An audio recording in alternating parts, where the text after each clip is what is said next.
All right, so these are the I-struts, and I made three of them, and you can see they're folded paper, and it's got the brackets on either end, and they're kind of weird. That's the outside piece, and then here's the internal, and you can see they got an arrow pointing forward and everything. Now, I did one dumb thing. I doubled that with paper because there's an instruction I didn't understand, and so my struts are a little wide. And those are the brackets. The brackets are the hard part. They don't fit quite as well as they would if I'd have just used the single paper. But added some glue on the flap that goes around the outside. And then I go ahead and stick my little internal structure in.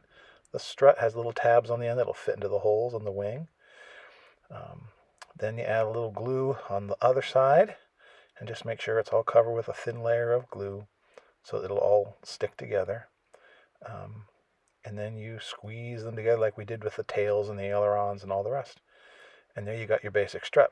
Now, these little strut brackets work really well too. They're weird at first, but I just do them in halvesies. I put half of it on, half glue on half of it, and then I attach it. And just very carefully squish it into place. There's actually little lines that show you where it's supposed to go on the black, on the printing. It's actually really handy. But they're just supposed to be even, and you look at your references. And these I didn't cover the edges with black because these are going to be painted anyway, so I didn't bother doing edge painting. But anyway, then I put on both sides. Then you put on glue on the other side, and you have to very carefully fold this over and be patient, wait for things to dry, because now as you fold, you're liable to pull off the other side. But you just do it carefully, and you make sure it lines up so that the little foot of the bracket is level with the base or the top of the strut, depending on which part you're on. Interesting fact, these struts apparently were superfluous because the airplane was fully cantilevered, but they had to put them in because people were worried. At least that's the story I've heard.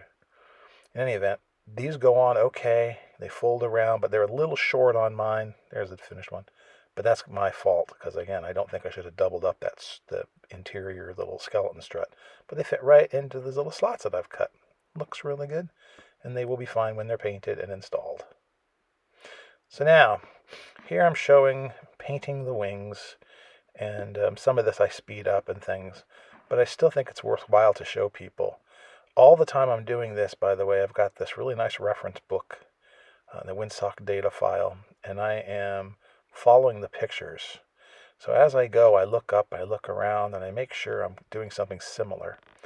And I put on my little bit of olive, and then I start brushing it back, and again, I run out of paint as I go, just like supposedly they did. Now, they wouldn't have gone straight across the whole piece. I mean, no one's arm is that long, I doubt. But in any event, that's what I did. And we'll see later that I can do things to sort of adjust, modulate the color a little bit. But there I come back and put another darker swatch in there and continue doing this until I work my way all the way across the wing. And all the wings are done similarly. Now, one thing I do on this is you can see it looks okay, but in my opinion, there's not enough light showing through in between the darks, and the darks aren't accentuated quite enough.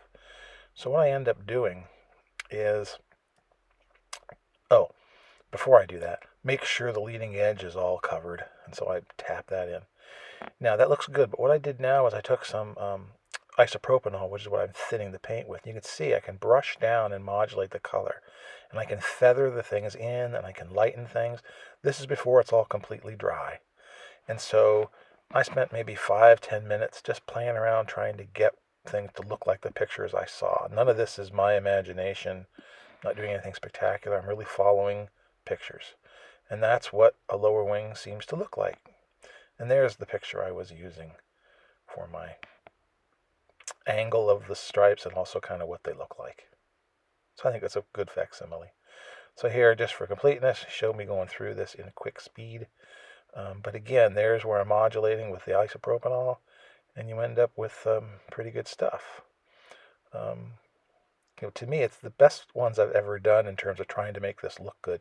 They sell decals for this, actually, which would work on this. I don't see why it wouldn't, but I see no reason when you can just paint them yourself. And then I carefully pull off my paint, so I have my little turquoise coming up, It's not perfect, but I doubt it would have been perfect on the real thing. I'm not really sure from the pictures if they were masked or if they were just, brushes, brush marks. But there's just to kind of look and see. It's kind of fun at this point to take the airplane and play around with it. There's the mid wing, and it looks really nice with everything else all streaked. They look even. They look the same. It doesn't look silly.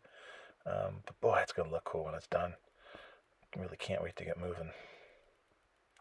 So that's a job well done. Ooh, nice piece of paint. Now, for completeness, I did the wings the same way, top wings, everything.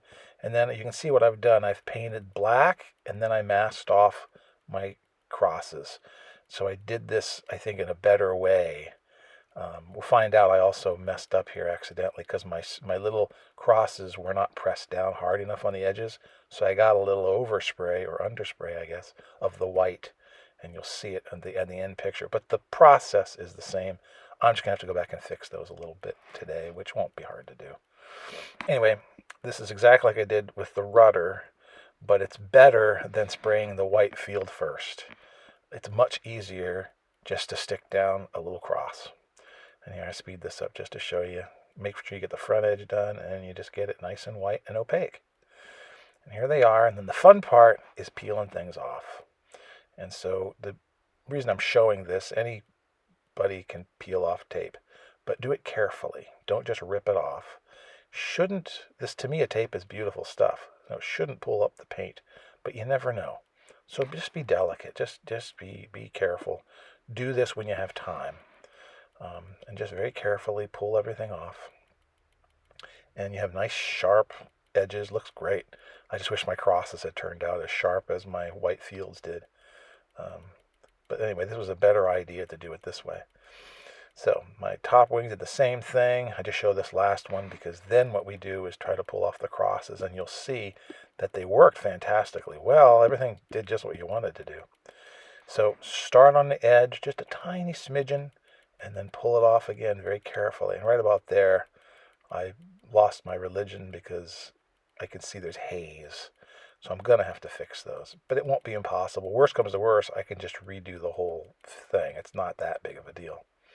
But what I'm showing here for completeness is how the process is done. And you can see there it is, especially from far away. God, it looks beautiful. Looks like a real triplane. And looks very accurate. And there's the bottom wings. It's neat because we did everything, except they would have probably brush painted all their markings on. But everything's done kind of as it was back in 1917. So not surprising that it seems to turn out. And my rib tapes, accentuation on my ribs turned out nice too. So I'm pleased. More painting soon.